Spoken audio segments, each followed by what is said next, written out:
नहीं चलेगी, नहीं चलेगी, नहीं चलेगी।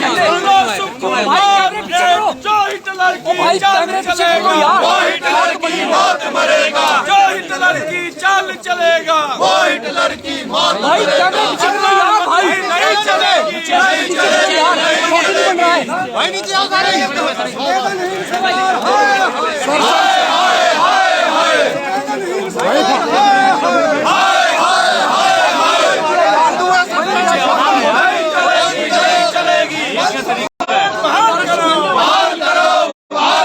पीछे आ जाओ यार, क्या हो गया? बहाल करो, बहाल करो, बहाल करो, मुक्त संस्थान बहाल करो, बहाल करो, बहाल करो, संस्थान बहाल करो, बहाल करो, बहाल करो। नहीं चलेगी, नहीं चलेगी, नहीं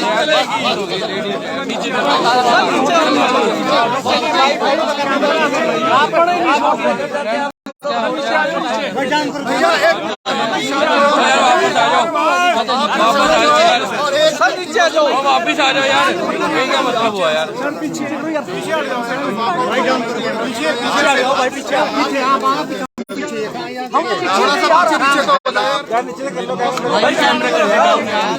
विधानसभा का धर्मशाला में आयोजित किया गया।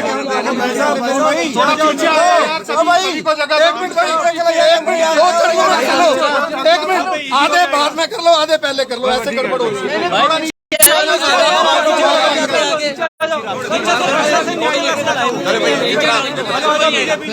आपने वॉकआउट किया, फोटो करना चाहिए।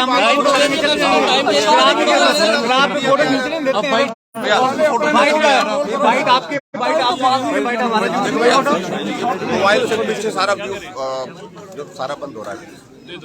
चलो मैं आपके ध्यान में लाना चाह रहा हूँ।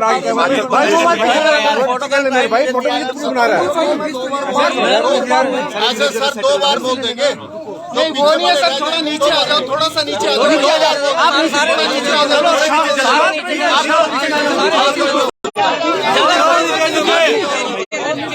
माइक वाले पीछे आ जाए, पहले नीचे आइए, यहाँ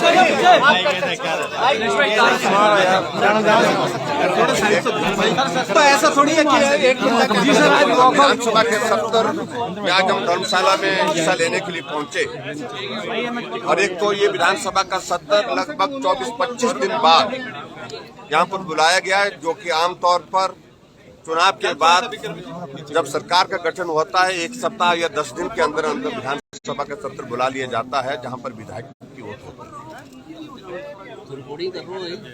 वर्तमान सरकार हिमाचल प्रदेश में विधानसभा के चुनाव के बाद विधानसभा की सत्र की डेट तय करने की परिस्थिति नहीं हो पा रही है, कैबिनेट का गठन करने की स्थिति में नहीं हो पा रही है। इन सारी बातों को लेकर के मैं ज्यादा नहीं कहना चाह रहा हूं, मैं सिर्फ इतना कहना चाह रहा हूं, आज विधानसभा के अंदर जब हमने सरकार से इस बात को पूछने का प्रयत्न किया कि ऐसी जल्दी क्या थी जो हिमाचल प्रदेश में आपने सैकड़ों इंस्टीट्यूट जो खुले थे, जो फंक्शनल थे, उनको तुरंत प्रभाव से बंद करने के आदेश कर दिए, और लगभग एक पूरा फाइनेंशियल ईयर के अंतर्गत जो भी संस्थान खुले हैं, जो संस्थान सुचारू रूप से चल पड़े हैं, पोस्टों की क्रिएशन वहां पर हुई पड़ी है, बजट प्रोविजन उसमें हुए पड़े हैं, उसके बावजूद वहां पर उनको फंक्शनल संस्थानों को जो है बंद किया गया बदले की भावना के साथ, जिसकी हमने आज निंदा भी की और निंदा के साथ जानकारी मांगी कि ऐसी वजह क्या हुई। सरकार अपना स्पष्टीकरण देने की परिस्थिति में नहीं हो पा रही है, और मैं सिर्फ इतना जरूर कहना चाह रहा हूं कि हिमाचल प्रदेश में विधायकों की कमेटियां कॉन्स्टिट्यूट की गई, और जो कहा कि आप कैबिनेट में जो निर्णय लिए गए हैं जो 1 अप्रैल 2022 के बाद, उनको आप रिव्यू करिए। ये तमाशा बना दिया हिमाचल प्रदेश में, आज तक के इतिहास में कभी नहीं हुआ। कैबिनेट के निर्णय को रिव्यू करने की ताकत जो है कैबिनेट में ही है, उनको बदलने की ताकत भी कैबिनेट में ही है। लेकिन विधायकों की अभी शब्द उनकी आज हुई, लेकिन उन्होंने रिकमेंडेशन देनी शुरू कर दी और संस्थानों को बंद करने के लिए बातें कहनी शुरू कर दी, और उनके कहने पर संस्थान बंद कर दिए गए। सैकड़ों संस्थान जो चले हुए बंद हो गए। और आपने इस बात को भी देखा होगा, हिमाचल के इतिहास में यह पहली बार 10 दिन के अंदर लोग सड़कों पर आ गए। सरकार के खिलाफ। किसी का हॉस्पिटल खुला, पीएचसी खुली थी, इलाज चल रहा था, डॉक्टर बैठा था और डॉक्टर बैठने के बावजूद उसको ताला लगा दिया गया। वहां पर कई जगह बीडीओ ऑफिस, तहसील के ऑफिस खुले थे, सारे काम वहां पर जो व्यवस्थित ढंग से हो रहे थे, लेकिन उसके बावजूद वहां पर ताला लगा दिया गया। एसडीएम के दफ्तर, एसडीएम के दफ्तर में बैठ करके एसडीएम ने विधानसभा के चुनाव की सारी प्रक्रिया पूरी की, विधायक का वहां पर चुनाव का परिणाम घोषित किया, सर्टिफिकेट उनको दे दिया और जिसकी वजह से आज उन्होंने विधानसभा के अंदर शपथ ग्रहण की विधायक के नाते। वो संस्थान, वो भी एसडीएम का दफ्तर भी बंद कर दिया गया। ये बदले की भावना से इस प्रकार से काम करने की प्रक्रिया जो शुरू की है, इसको मेहरबानी करके रुकने के लिए हमने आग्रह किया, लेकिन मुख्यमंत्री महोदय फिर भी उसके बावजूद भी अपनी ओर से प्रयत्न कर रहे हैं उनको जस्टिफाई करने की। मैं समझता हूं वो जस्टिफाई करने के योग्य नहीं है सारे निर्णय जो उन्होंने लिए हैं। और दूसरी बात मैं ये भी कहना चाहता हूं, हमें कह रहे कि संस्थान खोलने के, अरे 2 वर्ष तक कोविड रहा, कोविड के दौरान काम बाधित हुए, प्रभावित हुए, उनको इस बात की जानकारी होनी चाहिए। और किसी भी सरकार का कार्यकाल 5 साल के लिए होता है और किसी भी सरकार के पास ये पावर नहीं है कि 5 साल के कार्यकाल को 4 साल में बदल दिया। इनने 4 साल में उसको बदलने की कोशिश की, यानी कि 1 साल के पूरे निर्णय निरस्त किए हैं। निर्णय निरस्त करने के साथ साथ में रद्द किए हैं, उसमें रिव्यू करने के पहले ही। और अब कह रहे हैं कि हम रिव्यू करेंगे, उसके बाद हम विचार करेंगे।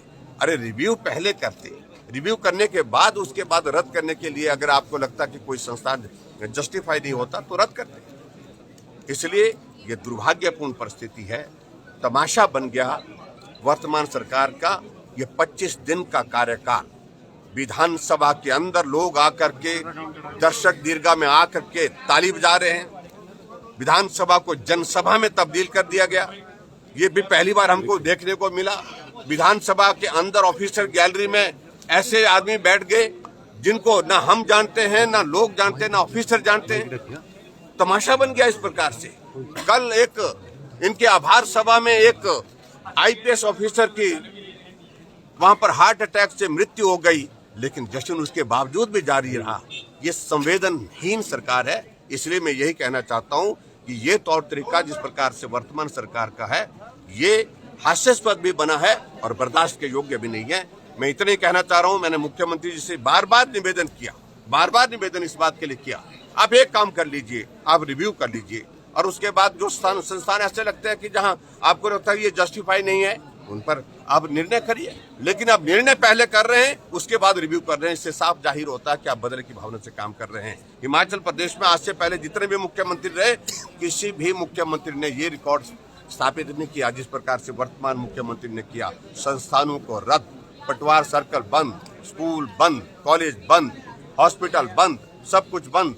अभी तक कैबिनेट का निर्णय हो नहीं पाया और ऐसी परिस्थिति में मैं समझता हूं कि बहुत ही दुर्भाग्यपूर्ण परिस्थिति हमारे सामने। सर, पेपर लीक मामले को आपके वक्त भी रिव्यू हुए थे, हमने रिव्यू किया लेकिन बंद नहीं किया। और सर, मुख्यमंत्री कह रहे हैं कि जिन संस्थानों को डी नोटिफाई किया है और कुछ स्कूल्स हैं जिसमें टीचर्स नहीं है और कुछ संस्थान ऐसे हैं जिनमें कर्मचारी हमेशा सारे स्कूलों में सारा पूरा फुल स्टाफ होता है, ऐसा कभी किसी जगह होता नहीं है। कुछ जगह टीचर की कमी होती है, वो सरकार की जिम्मेदारी है ना, पूरा करें।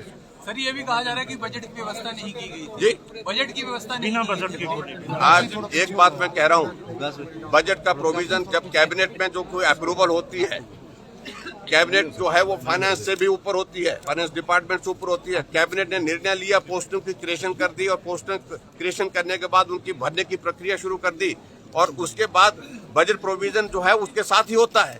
और मुझे लगता है कि शायद इनको अधिकारियों ने गलत जानकारी दी है। किसी भी संस्थान खोलने के लिए कि हम इतने स्कूल खोलेंगे, हम इतना वो करेंगे, उसके लिए बजट प्रोविजन पहले होता है। 50 वर्षों में ऐसा नहीं हुआ। सर, आपके आयोग को बंद किया गया। सोशल मीडिया में ऑपरेशन लोटस के सर मैसेज कन्वे कर रही है, सर क्या हम उस पर उन सारी बातों को लेकर के कह नहीं रहे हैं। सरकार आज का मुद्दा भी नहीं है और सरकार अपने बलबूते ही जिस तरह से चल रही है, इसमें मुझे लगता है कि बहुत सारी चीजें अपने आप को देखनी है। सर, मुख्यमंत्री कह रहे हैं कि अधिकारी कह रहे हैं कि बजट की व्यवस्था नहीं थी और ऐसे ही घोषणा कर हमने कह दिया, यही ऑफिसर हैं जिन्होंने संस्थान खोलने की नोटिफिकेशन की है, यही ऑफिसर है जिन्होंने डिनोटिफाई किया। सर, हमीरपुर बोर्ड बंद किया गया, किस तरह देखते, क्योंकि इनका ये कहना है कि पिछली सरकार की मैंने उस पर एक चीज कही है, बड़ी स्पष्ट बात कही है कि अगर वहां गलत जिन लोगों ने किया है उनके खिलाफ सख्त से सख्त सजा होनी चाहिए, कार्रवाई होनी चाहिए, तुरंत होनी चाहिए, बिना विलंब के होनी चाहिए। लेकिन वहां स्टाफ सिलेक्शन कमीशन को सस्पेंड करना वो निर्णय उचित नहीं है। हजारों की संख्या में नौजवानों ने, बेरोजगार नौजवानों ने इंटरव्यू दे रखे हैं। उनके इंटरव्यू की प्रक्रिया चली हुई है, वो प्रक्रिया प्रभावित होगी। हम चाह रहे हैं जो हमने पोस्टें क्रिएट की हैं उनको तुरंत जल्दी से जल्दी भरा जाए। उन बेकसूर बच्चों को किसी प्रकार की सजा नहीं होनी चाहिए जो मेरिट पर आगे बढ़ करके अपने भविष्य की कल्पना करते हैं। उनके भविष्य को सुरक्षित करना चाहिए और जो दोषी हैं उनके खिलाफ कार्रवाई करनी चाहिए। Thank you please.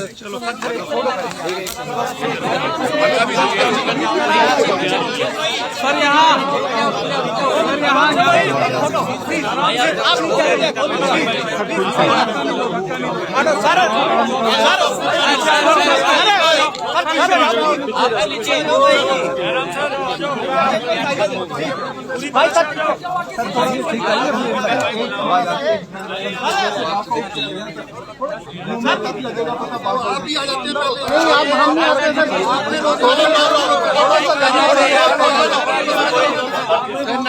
सर। नारेबाजी नारेबाजी नहीं चलेगी, नहीं चलेगी, नहीं चलेगी। तुगलकी फरमान नहीं चलेंगे, नहीं चलेंगे, नहीं चलेंगे। तुगलकी फरमान नहीं चलेंगे, नहीं चलेंगे, नहीं चलेंगे। अंध संस्थान बहाल करो, बहाल करो, बहाल करो। अंध संस्थान बहाल करो, बहाल करो, बहाल करो। आप आगे आ रहे हैं, पीछे भी आप आगे आ रहे हैं। चला चला नीचे चला रहा, नीचे हो जाओ यार, कौन है नीचे।